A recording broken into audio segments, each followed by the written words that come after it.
Em 1947, a Organização das Nações Unidas criou o Estado de Israel. A decisão da ONU previa a divisão do então território da Palestina em 2 estados, um para os árabes que lá viviam e outro para os judeus que migravam para a região. Mas só em 2012, a ONU aprovou o status de Estado observador não membro para os palestinos. Jerusalém está no centro do conflito, que já dura mais de 70 anos entre israelenses e palestinos. Os 2 povos veem a cidade como sagrada e a reivindicam como capital. De olho no eleitorado evangélico, o presidente Bolsonaro prometeu transferir a Embaixada Brasileira de Tel Aviv para Jerusalém. O anúncio foi comemorado por Israel, mas desagradou os países árabes. E o que essa história tem a ver com a economia? É que os países árabes que apoiam a causa palestina são o 5º principal destino de produtos brasileiros. Em 2018, compraram mais de 11 bilhões de dólares e avisaram que essa guinada na política internacional do Brasil pode prejudicar os negócios. E por isso, nesse Agenda Econômica, nós conversamos com o presidente da Câmara de Comércio Árabe Brasileira, Rubens Hanum. Doutor Rubens, muito obrigada pela sua presença aqui no Agenda Econômica. Eu que agradeço pela oportunidade de poder estar falando desse tema tão atual. Doutor Rubens, então vamos começar exatamente por esse começo. O Brasil sempre manteve uma relação bastante amistosa, tanto com árabes e palestinos especialmente, quanto com os judeus israelenses, com os vários estados envolvidos nessa causa. E por isso sempre fez um comércio muito interessante com as 2 partes. Essa mudança na política internacional pode realmente trazer prejuízos para o comércio brasileiro? Olha, nós acreditamos que isso pode afetar o comércio, sim, mas eu não sei lhe falar exatamente quando, porque nós temos um comércio muito forte com os países árabes e esse comércio ele não deve ser afetado, provavelmente, num primeiro momento, porque isso também, os árabes compram muito do Brasil e são muito fiéis ao Brasil, então eles não passariam parar de comprar num primeiro momento. Mas o que a gente se preocupa com essa mudança na política, vamos dizer assim, é numa reversão de tendência. Nós temos uma tendência de crescimento do comércio muito forte, tem um potencial muito grande ainda a ser explorado junto aos países árabes. E se algum ruído que pode acontecer nesta relação, nessa política brasileira, pode fazer com que esse crescimento não aconteça e, com o médio prazo, isso vá sendo diminuído. Quer dizer, a compra dos árabes venham a diminuir. Para a gente só dar uma ideia e ter uma ideia melhor e mostrar um pouco para o nosso telespectador, a gente desenhou um mapa aqui, né, exatamente do que é isso que se convencionou chamar de mundo árabe, né? E aí são 22 países. Só frisando que que não estão dentro desse mundo árabe, Irã nem Turquia, né, que são países, Irã, Pérsia e Turquia otomano, né, e a gente tem aqui, então, esses 22 países, aí tem a Arábia Saudita, tem Líbia, tem o Kuwait, né, tem o Iraque, são 22 países. São 22 países. O que a gente separa um pouco são os países do norte da África, os países do Levante, e os países do Golfo. Então, alguns que você citou. Então, os países do Golfo, por exemplo, você tem a Arábia Saudita, Kuwait, Omã, Iraque. Você tem os países do norte da África, como Tunísia, Marrocos, Argélia, Líbia. E países do Levante, como Síria, Líbano, Jordânia, que estão ali Então, esses países todos, eles fazem parte da Liga dos Estados Árabes. E a Câmara de Comércio Árabe, que eu represento, tem 67 anos representando esses 22 países no Brasil. E aí nós somos uma organização não governamental ligada à Liga dos Estados Árabes. Então, nós somos os representantes oficiais da Liga dos Estados Árabes e da parte econômica da Liga dos Estados Árabes, que é a União das Câmaras Árabes, aqui no Brasil. E vocês representam, então vocês fazem aí essa articulação política e de comércio entre os países árabes e o Brasil? De comércio, de comércio entre os países árabes e o Brasil, tanto para brasileiros como para árabes, na troca de mercadoria entre os dois blocos, vamos dizer assim, o brasileiro e os árabes. Uhum. A gente tem aí nessa região uma população de mais de 400 milhões de habitantes e vendas do Brasil em 2018 para todo esse bloco de mais de 11 bilhões de dólares. Né? Isso, mas deixa eu pegar um pouco o lado dos 400 milhões de habitantes. São 400 milhões de habitantes, porém, com uma característica muito peculiar, muito interessante, porque são 400 milhões de habitantes, onde pelo menos 50% tem até 18, 20 anos, então é uma população extremamente jovem, que está entrando agora no mercado de trabalho. É o Brasil, uma população como a do Brasil na década de 1970. É isso. Maior parte de jovens. Maior parte de jovens, onde estão sendo muito bem educados, eles têm uma educação, quando não lá mesmo nos países árabes, mas na Europa e nos Estados Unidos. Então, eles estão sendo formados de uma forma muito interessante, que estão com um nível de inovação e mesmo com uma participação feminina bastante interessante. Apesar de ser de maior parte de predomínio da religião muçulmana, que tem algumas restrições às atividades das mulheres. Mas isso hoje em dia já não tem muito mais restrição. Sabe, você não tem restrições fortes a isso. Isso está restrito ao Afeganistão, alguma coisa assim? Porque o que a gente ouve aqui fora é muito, né? A imagem da mulher no mundo muçulmano é aquela mulher de burca ou a mulher de véu e toda de preto, com muitas restrições. Mas eu vou lhe dar um exemplo. Por exemplo, outro dia nós recebemos na Câmara uma princesa de Sharjah. Sharjah é um emirado dos Emirados Árabes, pequenininho. Essa princesa é presidente do Comitê de Mulheres Empreendedoras de Sharjah, que é um emirado bastante pequeno e que já tem mais do que 10 anos esse comitê e tem 15 mil mulheres participantes, são mulheres empreendedoras. Quer dizer, e aí para você pensar nisso, num estado bastante pequeno, com 15 mil mulheres, há mais de 10 anos, sabe, a gente não tem esta imagem aqui no Brasil, né, dessas coisas que acontecem. Nós pretendemos trazer ainda esse ano, para um evento aqui no Brasil, a presidente da Federação das Mulheres Empreendedoras Árabes, que é uma kuwaitiana. Vou fazer questão de entrevistá-la aqui na Agenda Econômica, porque é uma novidade. Porque é uma novidade e é muito interessante. E elas são muito ativas mesmo. Esse valor de 11 bilhões, né, e meio de dólares que a gente teve agora em 2018, ele tem uma perspectiva de crescimento. Muito forte. Nós temos uma expectativa de, em 4 anos, chegar a 20 bilhões. Como potencial de crescimento. Sim, é quase 50% a mais. É quase 50%. E é possível chegar. E é possível chegar porque nós já fizemos todos esses estudos, inclusive são estudos que nós entregamos ao governo atual e fizemos esse estudo para entregar aos candidatos à presidência da República, na época da campanha. Entregamos ao governo atual, mostrando esse potencial e propondo algumas ações interessantes, porque a gente acredita muito nesse potencial. Já que você não está falando desse potencial, eu queria detalhar um pouquinho as exportações brasileiras, mas eu vou inverter um pouquinho a conversa, então.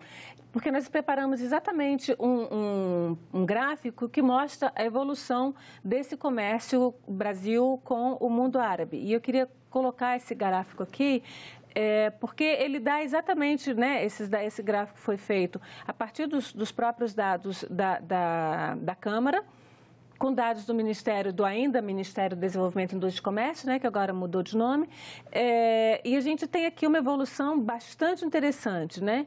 Em 1990, a gente tinha isso em dólares, né? Esse valor está em dólares. A gente tinha aqui 1 bilhão de dólares de exportação do Brasil e 3,2 bilhões, ou seja, 3 bilhões e 200 milhões de dólares de importação. Nós importávamos muito mais do que vendíamos. Essa curva, né, visivelmente vai mudando bastante. E de 2000 para cá, ela teve um crescimento fantástico, principalmente de 2005, mas de 2000 já começou. E inverteu a tendência. Nós, de grandes compradores, viramos grandes vendedores. Né? O que a gente comprava e compra, o que a gente vendia e vende. Como é que o senhor vê, e como é que o senhor vê essa mudança? O que aconteceu aqui no começo dos anos 2000 que fez com que esse nosso comércio que estava em queda subisse tanto?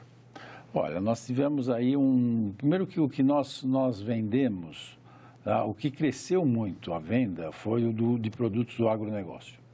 Tá? Nós desenvolvemos a nossa área de agronegócio, o Brasil desenvolveu muito. Né? Os países árabes, eles são extremamente compradores de alimentos, né? Porque eles não têm essa produção lá. E tem uma população muito grande, E né? tem uma população muito grande, então eles precisam disso. Né? O Brasil se desenvolveu nisso, tem produto a oferecer, produto de qualidade a oferecer. Né?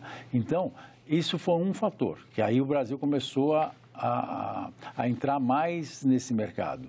Mas só isso não resolveria o problema e não daria esse crescimento tão expressivo. Porque você vê que nós passamos de 1,5 para 11,5 em 18 anos. Sim.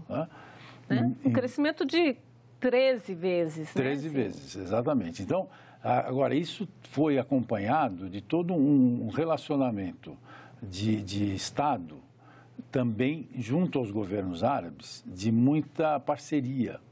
Então, nós tivemos várias delegações, tanto da Câmara com a nossa administração pública, visitando os países árabes, fazendo lá missões, participando de feiras.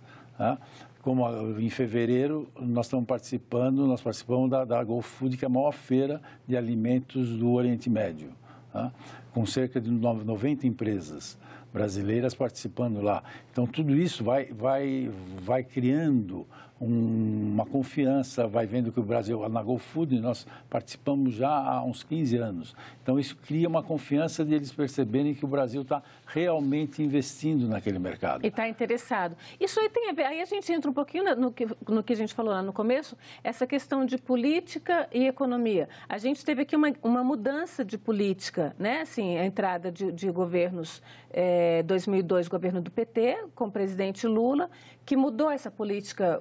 O senhor vê essa ligação entre uma política mais voltada para esse mundo árabe, uma descoberta do Brasil a partir da mudança política no país? Olha, eu diria que as duas coisas andaram juntas, porque também foi um momento do Brasil muito mais produtivo na área agrícola e muito mais vendedor de produtos na área agrícola. Né? Então, e também muito mais especializado em produtos para os países árabes e países muçulmanos. Por quê? Porque nós começamos a fazer produtos halal. Isso, exatamente. Eu queria perguntar, como é que surgiu essa especialização do Brasil em produtos voltados para o mundo árabe e muçulmano? Porque como nós começamos a ter um desenvolvimento forte na produção de carne bovina e de frango, então eles também começaram a demandar que eles gostariam de comprar do Brasil, mas o Brasil precisaria produzir seguindo os procedimentos halal. Uhum. E o Brasil começou a se interessar por isso e começou a aprender a fazer isso. Uhum. E foi aprendendo e se especializou. Hoje o Brasil é o maior exportador de proteína halal do mundo.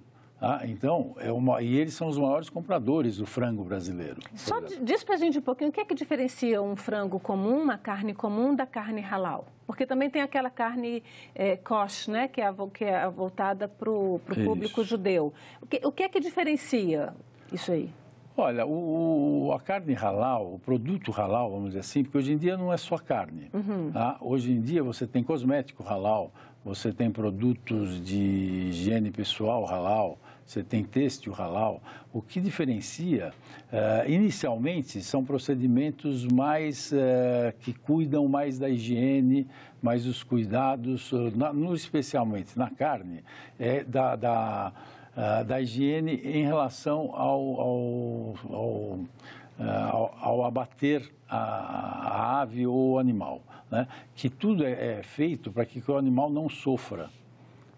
Por quê? Porque não só para ele não sofrer, mas ao fato, como ele não sofre, ele não cria algumas enzimas que fariam mal ao ser consumido. Então, é um procedimento que faz com que ele não sofra. E também depois no tratamento. Então, todo o tratamento não tem nada de artificial. no tratamento daquilo, assim como no cosmético não tem. Então, também no cosmético não tem nada que tenha alguma coisa ligada ao álcool. Desses produtos químicos que a gente está acostumado a lidar. Então, a gente acha que é religioso, mas no fundo é ecológico, quase? É, quase. Não chega a ser ecológico, mas chega a ser muito higiênico, muito de cuidados mesmo. Tá? Então, e isso está virando... E por que isso é tão importante para nós brasileiros em termos de olhar para o futuro? Porque isso está virando um estilo de vida. Porque se você pode comprar um produto que tem todo esse cuidado, tá? Entre você comprar um produto que tem todo esse cuidado e um outro que não tem, tá? Por que você compraria o que não tem? Então, a hora que você passa a ter consciência de que esse produto tem todos esses cuidados, você não precisa ter uma religião ou outra. Você fala, bom, se eu estou preocupado com a minha saúde, eu vou comprar o que tem esses cuidados. Isso você já vê na Europa, por exemplo. Você tem, em supermercados da Europa, nichos de produtos halal específico. E quem compra não necessariamente são as pessoas da religião muçulmana, tá? Porque já começa a ser entendido como produtos de melhor qualidade, mais cuidados e tal. O preço é mais caro? Ou seja, o empresário industrial que fabrica esses produtos ou que processa esses produtos com essa metodologia, ele lucra mais no seu produto, na venda do seu produto? Ainda é um pouco mais caro, ele lucra um pouco mais, sim. Porque tem alguns cuidados a mais, né, que ele é obrigado a tomar. Então, o custo dele é mais caro, mas também eles pagam mais por isso. Então, ele é mais caro e tem uma lucratividade um pouco maior. O que tende a acontecer é acabar não sendo mais caro, porque tudo isso vai sendo absorvido. Você vai criando todo o treinamento, todo o mecanismo para produzir daquela forma, e isso vai sendo embutido e você vai eliminando esse custo maior. O senhor falou nessa questão principalmente das carnes, né? Um outro gráfico que nós fizemos, um infográfico que nós fizemos, é exatamente mostrando um pouco das exportações brasileiras. Depois eu vou querer que o senhor fale do que eles vendem, né? Do que o mundo árabe vende para nós. Mas eu queria frisar bem aqui o que nós vendemos para eles, né? O que o Brasil vende para o mundo árabe. As carnes, e aqui a gente juntou a carne bovina com a carne de aves, né? É o principal item da nossa balança, dessa balança com o mundo árabe, é bem considerável. Esses dados são os dados de 2018, né? 3 bilhões, mais de 3 bilhões, quase 3 bilhões e meio de dólares. Os açúcares, e aqui é interessante, são açúcares de várias formas. O açúcar natural, os açúcares químicos, adoçantes, prioritariamente o natural. Prioritariamente o natural. Ferro e derivados, nós ainda são commodities, basicamente. Basicamente, né? Commodities. Nós ainda temos pouco produto com valor agregado sendo exportado a eles. Mas isso é um outro ponto que a gente vê como um ponto de potencial muito forte. Porque nós temos, hoje, basicamente, quer dizer, nós temos 80% de commodities na exportação, mas o que a gente percebe é que até nós temos informações de pesquisa que nós fizemos que eles, árabes, eles têm muito interesse em comprar produtos brasileiros, não commodities. Que tipo de produtos? Nossa indústria tem uma imagem muito boa com eles. Sabe, calçados, vestuário, automóveis. Tá? Eles têm muito interesse em comprar isso e eles veem o Brasil como um grande produtor de produtos não commodities, produtos com valor agregado. E o que falta para a gente começar então, a explorar essa área? Então, aí é dar continuidade e ser mais firme nas participações, na ida aos países, nessa inter-relação com eles, acordos de comércio, fazer com eles, sabe? Essa relação e a gente ter mais produtos disponíveis para levar a eles também. Na verdade, a gente está explorando, porque naquele gráfico anterior, eu vou até pedir para jogar aqui na tela de novo, a gente vê que a gente teve um crescimento, né, expressivo de 2000 a 2010, e de lá para cá a gente vem tendo uma queda, suave ainda, mas uma queda nas nossas vendas e um aumento nas nossas importações, embora também suave. Aqui o senhor acredita essa queda nas nossas vendas? Olha, foi muito em relação à própria queda do comércio exterior brasileiro no geral. Nós seguimos a queda, apesar que os países árabes não caíram tanto quanto caiu o comércio exterior brasileiro, de uma maneira geral. Pela recessão que nós tivemos, então nós tivemos tudo isso, mas foi interessante e também pelas crises que nós tivemos. Nós tivemos carne fraca, nós tivemos um problema com o frango halal, mesmo que a Arábia Saudita, que é um dos maiores compradores, estava questionando o procedimento halal do Brasil. Você estava dentro do esperado. Dentro do esperado. Então, de 2017 para 2018, nós tivemos uma queda. Em 2017, a nossa exportação foi 13 bilhões e caiu para 11 em 2018, muito em função do frango, por causa da Arábia Saudita, que parou de comprar por causa desse procedimento halal até se chegar a um acordo em relação a isso. Mas foi interessante você citar isso, por quê? E você citar 2010 especificamente, porque o janeiro deste ano, de 2019, foi o melhor janeiro desde 2010. Então, nós passamos 2010 em janeiro. Tá certo que é um mês só, né? Mas a gente, como se fala em árabe, inshallah, que é tomara que não seja um ponto fora da curva, tomara que seja uma tendência de crescimento. Uma tendência de crescimento. Certo. Tá? Porque a gente espera que realmente retome e siga isso. E essas importações, a gente importa basicamente petróleo e derivados? Petróleo, muito, e fertilizantes. Fertilizantes. Nós precisamos muito dos fertilizantes deles, principalmente fosfato, para o nosso agronegócio. Então tem um casamento bastante interessante entre a indústria, a produção brasileira, o agronegócio e essa importação do mundo árabe. Sim, porque nós precisamos do fertilizante deles para o nosso agronegócio. E precisamos de mais, isso a gente tem estudado também com eles. Porque como eles têm muito interesse no nosso alimento, na segurança alimentar, eles estão muito preocupados com a segurança alimentar. Então, e nós temos o alimento, nós temos a terra, né, e nós temos know-how para a produção. Tá? E eles têm capital. Então, nós estamos estudando, fazendo um grande estudo sobre a complementariedade entre os países árabes e o Brasil na área de segurança alimentar, para inclusive atrair investimentos dos fundos soberanos árabes para o agronegócio brasileiro, principalmente em logística. Os fundos soberanos árabes têm uma característica de que eles não podem fazer usura, não é isso? Eles têm que investir em empreendimentos concretos, ou seja, não dá simplesmente para aplicar o dinheiro na ciranda financeira. Eles têm que investir numa indústria, numa o conceito fábrica. É diferente. O conceito é diferente. É diferente. Eles não podem ganhar dinheiro por juros, em função de juros, etc. Eles têm que seguir a linha da produtividade. Né?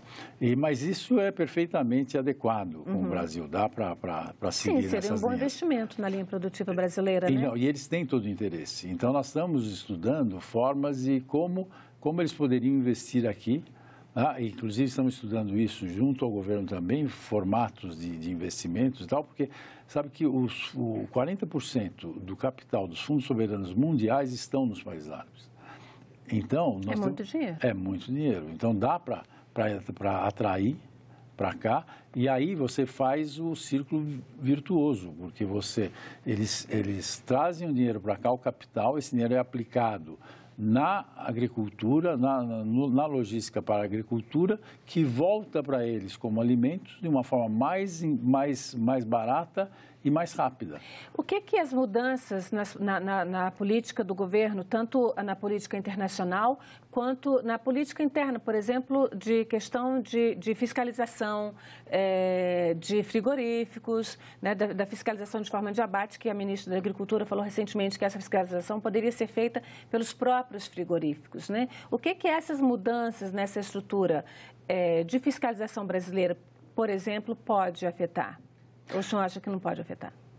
Olha, eu acho que elas afetam se elas não forem bem explicadas. Sabe, elas podem afetar tanto para o lado positivo quanto para o negativo. Tá? O que nós não podemos deixar é uma mudança não explicada exatamente, que surjam ruídos, como a gente tem falado dos ruídos. Tá? Agora, se bem explicada e explicada diretamente a eles, e aí o papel da Câmara é muito esse, é levar essas informações a eles diretamente, e não que eles fiquem sabendo delas por outras vias, sabe, explicar que movimentos são esses brasileiros. Então, uma diplomacia maior aí entre o governo brasileiro e a Câmara? E os governos árabes. né? A gente nós temos esse papel de fazer essa ligação e trabalhar a informação transparente, de forma bem transparente, né? Tanto para o Brasil quanto para os árabes. Então, nós fizemos isso na operação da carne fraca, quando teve o problema da carne fraca. Nós pegamos informações do Brasil, levamos para os árabes, tá? E mostramos para eles o que estava acontecendo. E tivemos, inclusive, uma parceria forte do ministro Barge, que foi conosco nos países árabes, explicar para eles o que estava acontecendo. Tanto que eles não deixaram de comprar carne brasileira, pelo contrário, até aumentaram a compra, porque eles perceberam a responsabilidade, eles perceberam o respeito a eles de ter ido lá explicar o que estava acontecendo. Então, essas mudanças, elas são positivas, desde que elas explicadas, sabe, mostrando as razões das mudanças, o quanto isso vai beneficiar a própria qualidade, tá? E isso é o que nós temos que fazer. Depende da conversa. Quem é, no entender do senhor, que ganha e que perde com um incremento, por exemplo, do comércio Brasil-Mundo Árabe? Quem ganha? Sim. Olha, nós ganhamos, com certeza. Nós ganhamos, os brasileiros ganham, os países árabes também ganham. Sabe? Eu acho que aí ganha o emprego brasileiro, né? Porque aí é um número de empregos. Se a gente pensar em empregos envolvidos nesses produtos que vão para os países árabes, você tem cidades inteiras que trabalham para frigoríficos que vendem basicamente para os países árabes. Então, sabe, você ganha em número de empregos, você ganha em entrada de divisas, você ganha em desenvolvimento, porque eles são muito exigentes também, sabe? E eles cobram muita qualidade, cobram muita eficiência, e tudo isso faz com que a gente também se desenvolva. Doutor Rubens, muito obrigada pela sua presença aqui na Agenda Econômica. A gente tem que encerrar. Eu é que agradeço e a Câmara está à disposição. Muito obrigada mais uma vez. E agradeço também a você que nos acompanhou até aqui. Você pode baixar este programa ou enviar para alguém acessando nossa página na internet, senado.leg.br/TV, ou o canal no YouTube, youtube.com/TV Senado. Mande seus comentários e sugestões pelo telefone 0800 61 2211 ou pelo e-mail agendaeconômica@senado.leg.br. Até o próximo programa.